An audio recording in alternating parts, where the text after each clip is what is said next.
Well, thank you very much. Thank you. Thank you very much. We won. We won.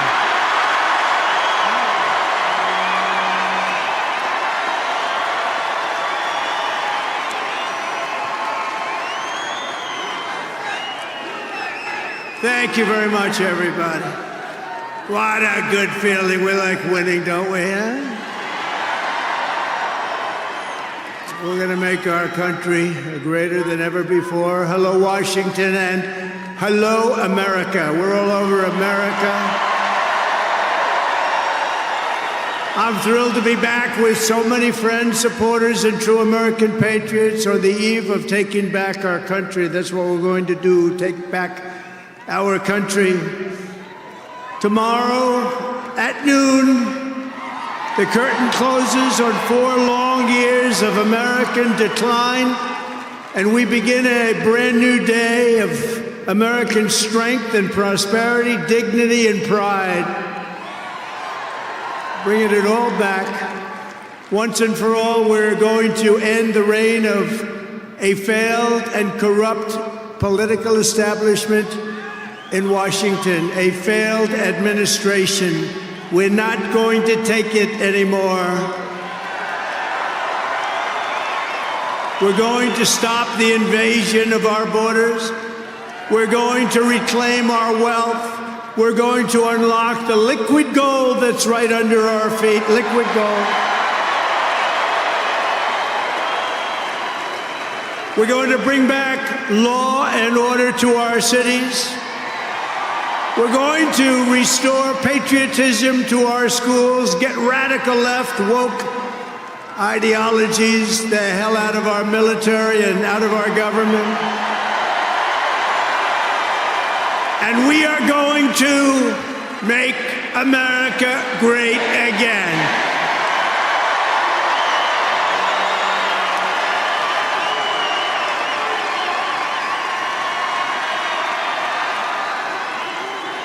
I want to thank the tens of thousands of incredible men and women who have come from all over the nation to take part in this very special moment. And I just heard in watching some of the coverage that there are rallies like this taking place all over the country. People are happy. People are happy. It's been a long time. None of this would have been possible without you and the millions of hardworking citizens who have joined our cause. You know, right over there, just noticed a group of beautiful ladies, beautiful women from North Carolina, right here too. I don't know how the hell they've been to 167 rallies, you believe it? You think their husbands are happy about that? I don't know. But they look beautiful, they're incredible people, and they love our country. Thank you very much. Then up here I see we have front row Joes all over the place. Uncle Sam, Mr. Wall. Oh boy, oh boy. But we've been through so much together, and for the next 4 years I will fight for you every single day. We're going to be fighting for you. This is the greatest political movement in American history. And 75 days ago, we achieved the most epic political victory our country has ever seen. That's what they say. We won the popular vote for the first time of any Republican in many, many years. We swept all 7 swing states by big numbers. We won Pennsylvania, we won Georgia, we won North Carolina, we won Michigan, we won Wisconsin, we won Arizona, we won Nevada. We won them all by historic margins, and we won the great state of Florida by 13 points. Nobody's done that ever.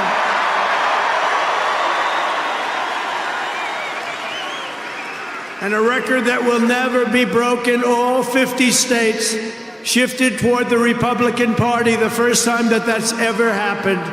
All 50 states. We won the largest number of African-American voters in Republican Party history. We won more Hispanic American votes than any Republican has ever gotten before by a lot. And we won Latino men and women, and on top of that, youth, men, women, urban, suburban, rural, and people from everywhere in between are joining us in record numbers. We've never had anything like this. Too big to rig, that's what I used to say. Too big to rig. We made it too big. Oh, and they tried. They tried. It was too big. Around 9:02, they just said, let's get the hell out of here. This isn't working. They were swamped, to put it nicely. We also took back the U.S. Senate. We had some great people running. And the House Republicans won their largest popular vote majority in presidential year since 1928. We had a lot of people voting. So the Senate, the House Republicans, we got all three of them. A little bit close on those two. Senate's in great shape. House Republicans, actually, they both have great leaders. They both have great people heading. John Thune is fantastic. And if you look at Mike Johnson, he's got a pretty tight majority, but actually it's very tight, but it's very good because we vote unified. We're really voting unified, and so it doesn't make much difference. In the election of 2024, which will be the most consequential election in American history, we not only won a mandate, but we built a new American majority that will lead our country to unparalleled success for generations to come. That's what we want to do. And someday, in 30 years from now, 40 years from now, 50 years from now, some of these young people are going to say, I remember Donald Trump, he did a good job. He set us on his way. He told us, he gave us a path. Our new administration will inherit disasters at home and abroad, an economy plagued by inflation and high interest rates, a catastrophic border crisis. Nobody can believe they let people in. They have an open border policy. Do you think that makes sense? Open borders. Anybody wants to. Jails, prisons, mental institutions, gangs being emptied right through that ugly open border. A government that cannot care for its citizens in a time of emergency. Look at what's happening in Los Angeles. Look at what's happening in North Carolina. They've treated them so badly. In a planet on the brink of World War III. It's not going to happen. That's not going to happen. But starting tomorrow, I will act with historic speed and strength and fix every single crisis facing our country. We have to do it. We're not going to have a country yet. Before even taking office, you are already seeing results that nobody expected to see. Everyone is calling it I don't want to say this, it's too braggadocious, but we'll say it anyway. The Trump effect. It's you're the effect. Since the election, the stock market has surged and small business optimism has soared a record 41 points to a 39-year high. Bitcoin has shattered one record high after another. The major investment company known as DeMac, the properties, has announced that it will be investing between $20 and $40 billion in the United States, and SoftBank, another great company, has pledged between $100 and $200 billion. These are all investments that are only being made because of the fact that we won the election. Can create jobs for hundreds of thousands, even millions of Americans. Today I spoke with Tim Cook of Apple. He said they're going to make a massive investment in the United States because of our big election win. And as of today, TikTok is back.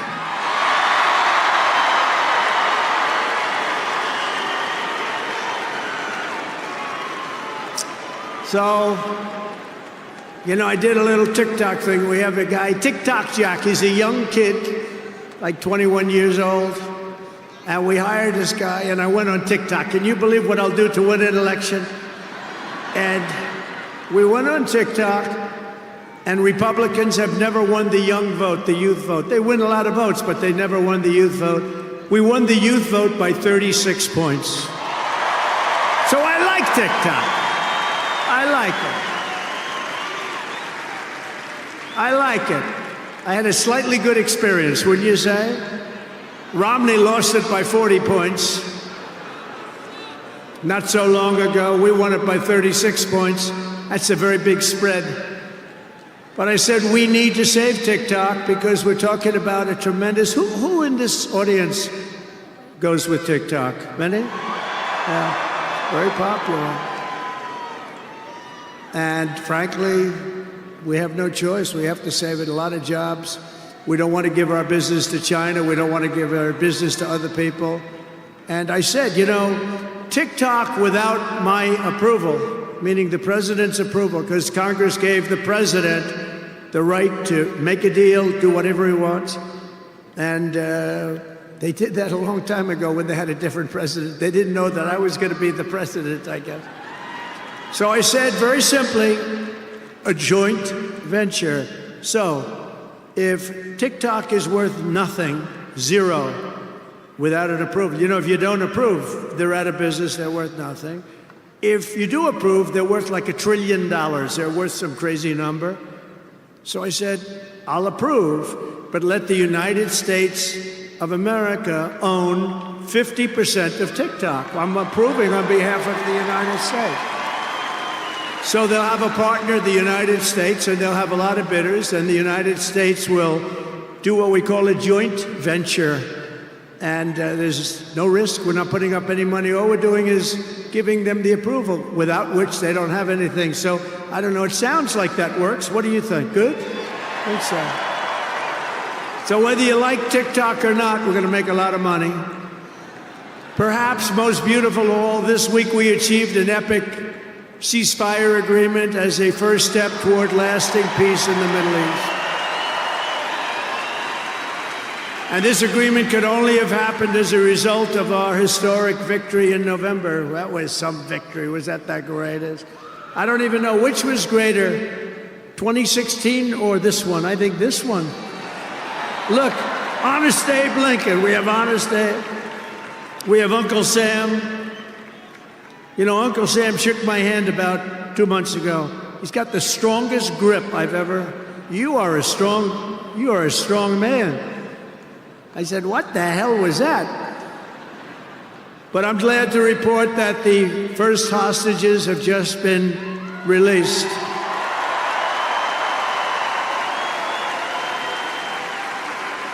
And who knows what's going to happen? I know that Biden is saying that they made the deal. Well, you know,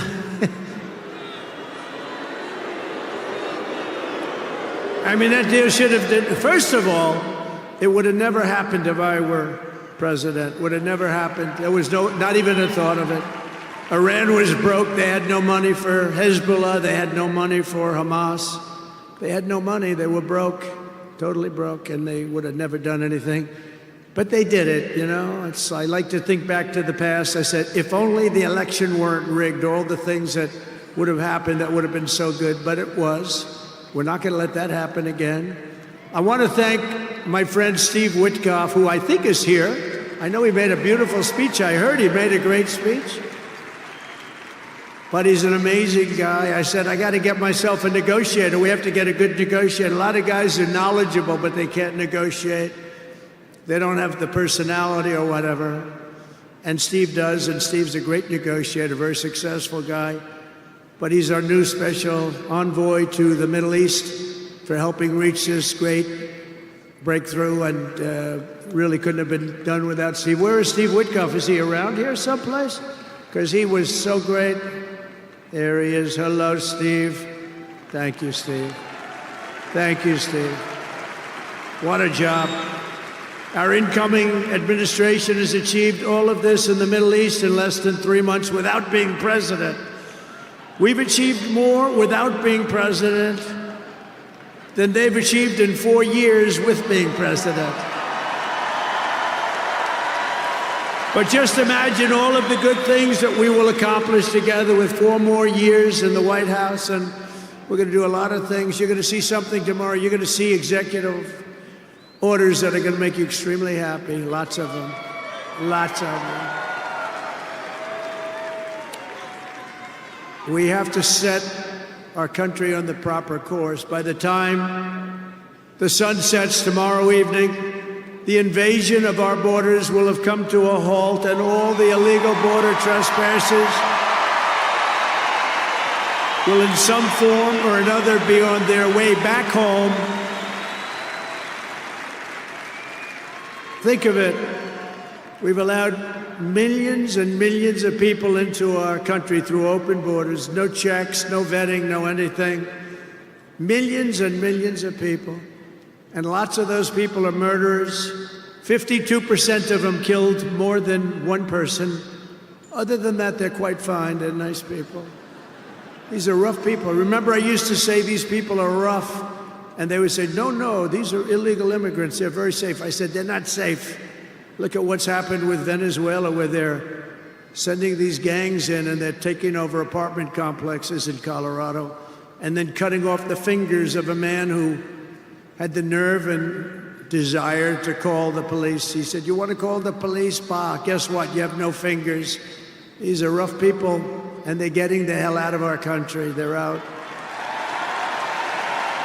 The border security measures I will outline in my inaugural address tomorrow will be the most aggressive, sweeping effort to restore our borders the world has ever seen. You know, we had the best, safest border in the history of our country. You remember that with the great chart that I put up. I don't even know if they have that chart now. Maybe they do. These guys are good. Maybe they do. Who the? I don't know. I didn't tell them I was going to do this. I didn't tell, but we have some very good people, but I didn't say. But we had a chart, and I looked to my right, and then they said, ooh, that was it. That hurt. What the hell was that? I still have that throbbing feeling in my ear. Oh, there it is. Look at it. These people are amazing. I didn't tell them I was doing that. That's fantastic. Yeah, it's all over the place. I love that. That is the most beautiful piece of paper I've ever seen in my life. But if you look at that chart, and you look at the red arrow on the bottom, that's the single lowest we ever had in history, at least recorded history, of illegals pouring into our country. We had done a great job, and then they took over, and look what happened. It's like an Elon Musk rocket ship going up. That reminds me of Elon, his rocket ships. Look at that. Look at the difference. And it just continued and continued, and we're taking in people that shouldn't be here. They come in from prisons, from jails. They shouldn't be here. Mental institutions. I used to mention, and the press would always excoriate me, I'd say the late, great Hannibal Lecter came into our country today. Silence of the Lamb. Anybody see that movie? Lovely movie. And when people went to the voter booth, they said, we don't want Hannibal Lecter in our country. The press would say, why is he bringing up Hannibal Lecter? That was a fictitious character. Actually, they're not so fictitious. We have people in our country that are probably worse that we allowed in. But we will quickly reestablish control of our sovereign territory and borders. We will expel every single illegal alien, gang member, and migrant criminal operating on American soil, and remove the savage gang Tren de Aragua from the United States. Here's a little video for you to see about this gang. Go ahead. Open borders, deadly consequences. Border crisis. Record high crossings are putting a strain on cities across America. It is a full-blown invasion. Armed Venezuelan gang members storming an apartment complex in Aurora, Colorado. When people talk about lack of crime, this is what they're talking about. San Antonio, Texas, just one of the latest cities to have apartment complexes taken over by members of the Venezuelan gang. Biden and Harris had created a program to bring them in under humanitarian parole. I am in favor of saying that we're not going to treat people who are undocumented across the border as criminals. More than 13,000 illegal immigrants convicted of murder have been released into the United States. My 20-year-old daughter, Kayla Hamilton, was murdered in her own room. Kayla's murderer was apprehended by Border Patrol crossing illegally into the U.S. Kayla's murderer had been improperly released into the United States. Abolish ICE. Yeah, we need to probably think about starting from scratch. More than a dozen people suspected of being Tren de Aragua gang members right here in San Antonio. The gang members had been terrorizing the apartment complex. New details in the murder of Laken Riley. The illegal immigrant suspect, who cops say committed the heinous murder, is a Venezuelan national. And was paroled and released into the country by the Biden administration. If they'd all been properly vetted, that probably wouldn't have happened. 2 men investigators say are in the country illegally from Venezuela are charged with capital murder and the death of Jocelyn Nungaray. Martinez and Angel wrapped his arms around Jocelyn's neck, took off her pants, and climbed on top of her. Later strangled Jocelyn to death and then tied up her hands and feet. Court documents suggest a group of men arrested for beating and robbing a Dallas woman last month are members of a Venezuelan street gang. The men threatened to cut off her fingers if she did not cooperate. Manuel Hernandez was booked by Colleyville police just 2 days earlier and released the day before the robbery. A Peruvian gang leader who is wanted for 23 murders, who was arrested by Border Patrol near Roma, Texas, then released into America.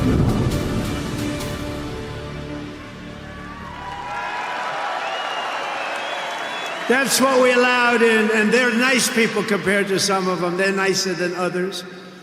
These are really vicious people, gang members, and many, many people from prisons. And crime all over the world is down. You know why? Because they got their criminals into the United States of America. You look at Venezuela, they've emptied their prisons into our country.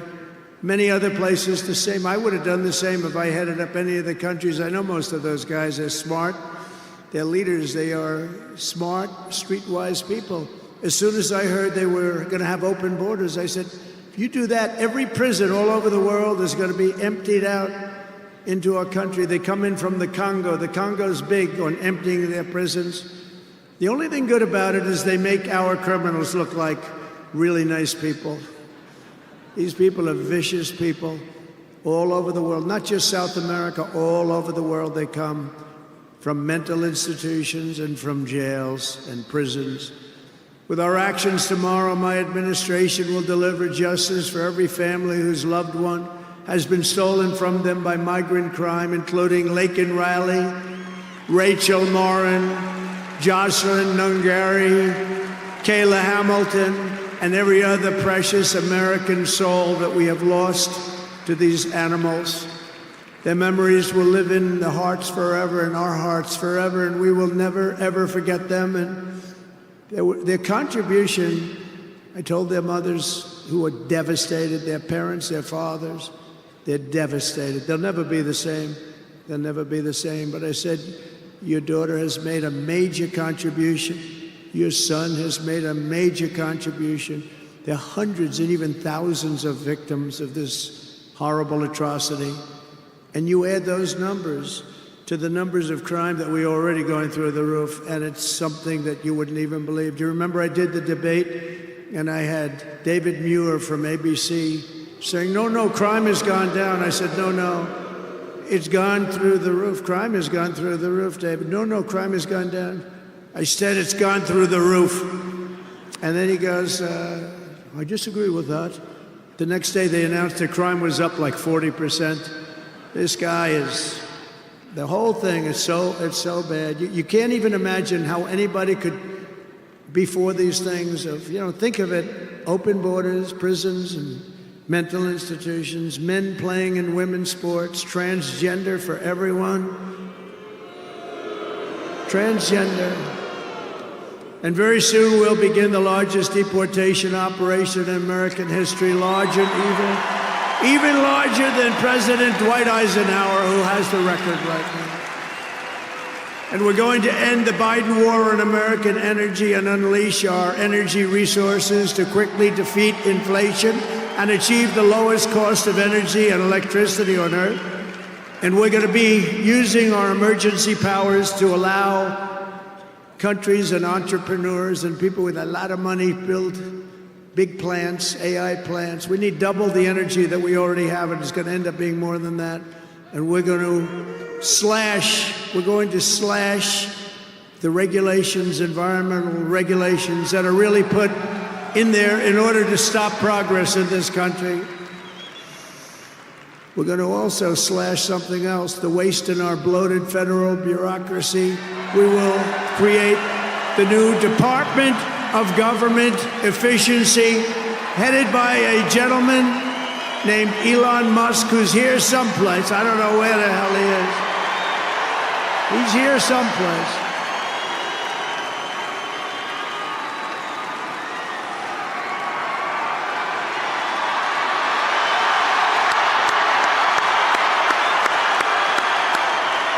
Come here, Elon. Did you see his rocket yesterday? It was captured. And X is with him. X. Come on, Elon, say a couple of words. Okay.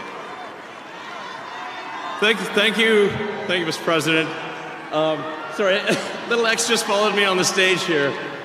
He's a very enthusiastic supporter, as you can see. Woo! Yeah.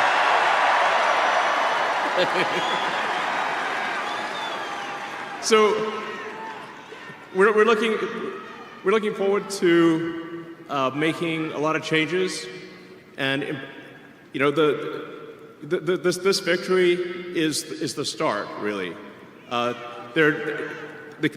What matters going forward is to actually make significant changes, cement those changes, and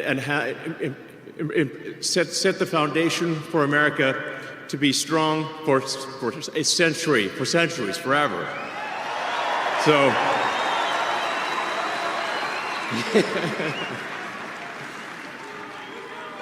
And make America great again. Yeah.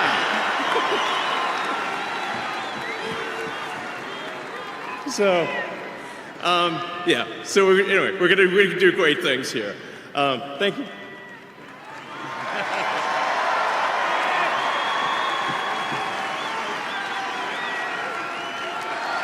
Thank you, Elon.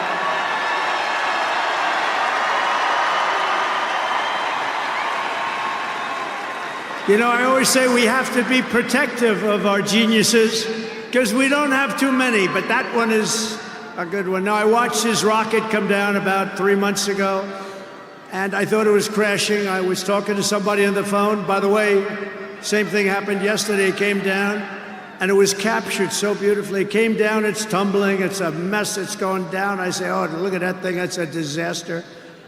And then it gets like a couple of miles away from Earth, and all of a sudden the engines start going on, the things start, and then I see it coming in and landing in the gantry, and I'm watching it, I'm saying, oh, it's gonna crash, oh, but those engines came out and they blew the fire all over the place, and all of a sudden those two big arms came and hugged it like you would hug your little baby, and that sucker landed it. Nobody's been able to do that but him.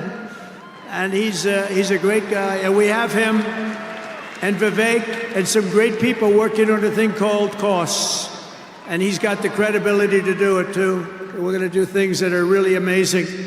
But he went out to Pennsylvania after that. He landed that rocket nobody had ever seen. By the way, China can't do it, Russia can't do it, or come close. It'll be 10 years before they can do it, and the U.S. can't do it except for him, and it's pretty amazing. But he did that. And then he journeyed to Pennsylvania, where he spent like a month and a half campaigning for me in Pennsylvania. And he's a popular guy, and he was very effective. And he knows those computers better than anybody, all those computers, those vote-counting computers. And we ended up winning Pennsylvania like in a landslide, so it was pretty good. It was pretty good. So thank you to Elon. And his son's name, who's cute as a button, his son's name is X. He's the only guy who could get away with the name X, but his son is a great guy. One thing we know, his son is smart. If you believe in the racehorse theory, he's got a nice, smart son. But thank you very much to Elon and everybody. We've had so much help. Every radical and foolish executive order of the Biden administration will be repealed within hours of when I take the oath of office. Oh, you're going to have a lot of fun watching television tomorrow. Somebody said yesterday, sir, don't sign so many in one day. Let's do it over a period of weeks. I said, like hell, we're going to do it over weeks. We're going to sign them at the beginning.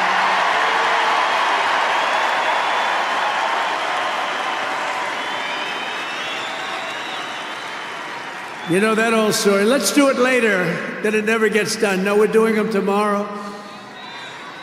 And we'll have plenty to sign in the future. Don't worry about it. It's not going to stop.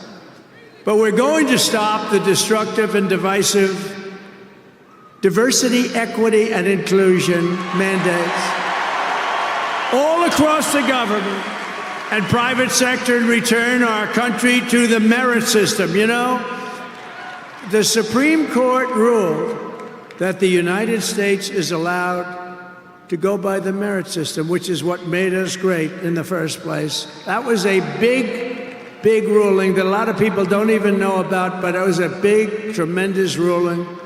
And you're focusing on character, competence, and qualifications in all hiring decisions. Now you're allowed to go by competence and ability and genius. You don't have to hire somebody to send up one of his rocket ships that doesn't know anything about what's happening. As a first step toward restoring transparency and accountability to government, we will also reverse the overclassification of government documents, and in the coming days, we are going to make public remaining records relating to the assassinations of President John F. Kennedy, his brother Robert Kennedy, as well as Dr. Martin Luther King Jr., and other topics of great public interest. It's all going to be released, Uncle Sam.